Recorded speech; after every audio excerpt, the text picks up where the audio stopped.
跑！先别跑！先别跑！先别跑！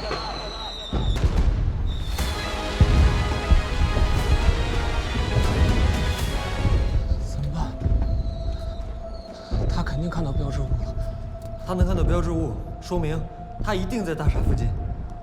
这里距离和尚工作的双林幼儿园只有5公里，能从这里直达的只有大厦附近的归都高速路。也就是说，现在何旭一定在高速路上的某辆车里。那怎么办？关键我们现在不知道他是这个时空里的谁，这怎么找啊？你说的对，现在是晚高峰，路上一定堵得很。上一次在6点的时候，西塔老师把他召回了原来，他并没有赶到目的地。而这一次，他要趁着西塔老师醒来之前到达目的地，所以他要换乘一个更快的交通工具。他会坐地铁？对，那咱们现在怎么办？这附近最近的地铁站是江流站，距离双林有5站，你要尽快赶到那里，试着找一下何旭。